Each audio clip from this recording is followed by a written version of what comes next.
Meu nome é Lucas Simões, eu sou artista residente aqui no Espaço Fonte.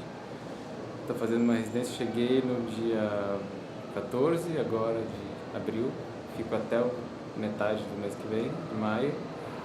A residência aqui foi um resultado do prêmio da Arte Rio 2013, então essa é uma contrapartida do prêmio. E eu vou, nessa pesquisa, produzir uma exposição para expor no Mamã no Pátio, pouco antes de eu ir embora, mostrando qual foi a experiência aqui dessa residência.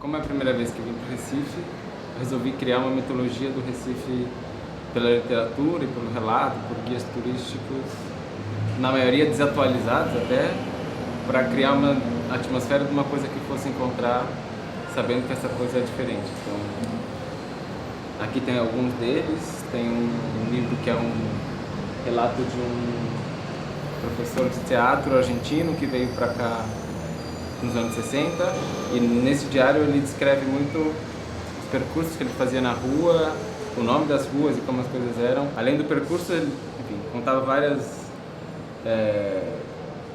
aventuras sexuais que ele tinha na cidade, enfim, até o livro se chama Orgia por causa disso, mas tem um relato do Recife nos anos 60 que é interessante, de um estrangeiro que não conhecia nada, não entendia muito a cultura, ficava bem deslocado, então achei interessante de ler. Outro livro foi o guia do Gilberto Freire, o guia sentimental do Recife, que é esse aqui, também achei no sebo, enfim, que já é um Recife que não existe mais, mas a memória ainda é interessante. Sim. Tem o livro do João Cabral do Melo Neto, que é um livro de poemas, que ele tem vários poemas dedicados ao Recife. Depois tem o Guia de Arquitetura Moderna do Recife, um outro que é sobre a formação do valor do solo no Recife, um guia dos mercados, um guia dos jardins. Esse outro guia que são umas trilhas do Recife, que depois que eu cheguei aqui até soube que é escrito por uma pessoa que está super envolvida com uma especulação imobiliária e valor do terreno, então até é engraçado achar essa diferença de autoria.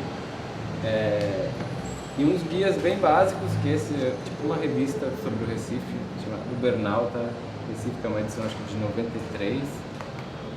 Enfim, e é isso. Então, chegando aqui, tinha um pouco essa carga das coisas e acabei começando a sentir o que é uma cena artística na cidade agora, a situação que está, todo mundo um pouco preocupado com uma falta de investimento, como continuar isso. E até o dia que eu visitei o Pátio do Mamã, depois de ter passeado por aquele entorno todo, foi engraçado entrar ali e sentir que a relação daqueles, não só do Mamã, mas do pátio todo, com o entorno é muito desconexa. Assim, a vida que acontece ali fora é muito diferente, né? Então eu comecei a pesquisar por que aquilo surgiu daquele jeito, por que preservaram aquela praça. Acabei achando uma tese de doutorado de São Paulo, da FAO Maranhão, que era sobre o Pátio São Pedro.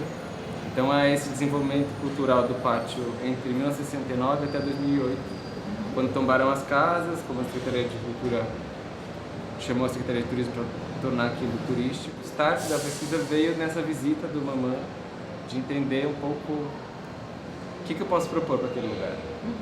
Porque tudo ali parece tão intenso, interessante durante o dia, que é difícil você entender como se relacionar com aquilo ou como mostrar alguma coisa ali. E aí você está andando pela cidade, você está tentando visitar alguns pontos turísticos? Sim, isso eu tenho feito, visitando, até faço alguns caminhos que o Túlio descreve no livro, entendendo essa relação da cidade, eu também como estrangeiro que não vim, estou vendo a primeira vez, entendendo a história, e essa desconexão do tempo mesmo que você vê na cidade refletida, que naquele tempo era a época em que as pessoas moravam, então tinha uma vida constante. Como rolou o feriado agora, essa coisa, não tem ninguém mesmo na rua, então é um caminhar meio deserto. Assim. Exato. E qual foi a tua impressão de Recife, assim, nesses primeiros dias andando pela cidade?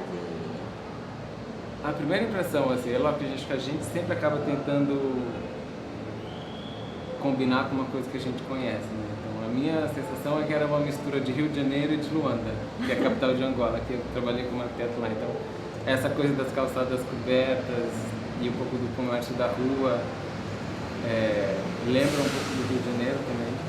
Mas aqui a situação do abandono me lembrava muito o centro de Luanda, que era super bonito, super moderno na arquitetura, mas que estava quase tudo em desuso porque a cidade foi para outro canto. Então, esse esquecimento urbano, né, do centro. Então, mas era só uma opinião dentro do que eu já conhecia, né? Uma primeira sensação, assim. E eu não deixo de achar cada vez mais bonitos os edifícios.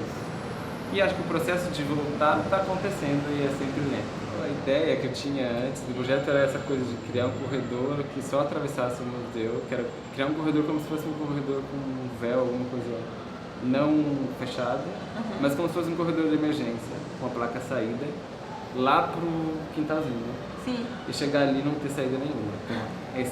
Percorrer esse caminho e não entender. Mas acho que era um pouco da minha sensação. É isso aqui. Então seria um corredor que cruzasse o museu de ponta a ponta. E ainda aqui tem um trabalho que eu achei super legal, que tá lá meio esquecido, que é uma lápide.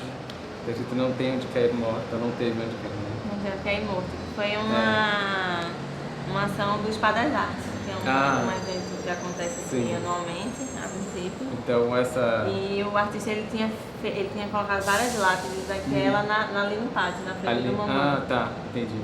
E aí eu acho que ele deixou, não sei qual foi a história, mas eu acho que ele ficou uma lá e então tá era lá. isso, como se fosse uma saída de emergência e quando você sai, você tem que descobrir outra coisa, porque não é a saída. Né? É um pouco essa primeira ideia. Mas que aqui vai acabar mudando para outra, com essa pesquisa para outra coisa. Mas aqui no primeiro impacto foi que tivesse menos vida acontecendo do que eu realmente fui descobrir. Então a primeira sensação era mais chocante, mas acho que está mais esperançosa agora do que... Que ótimo.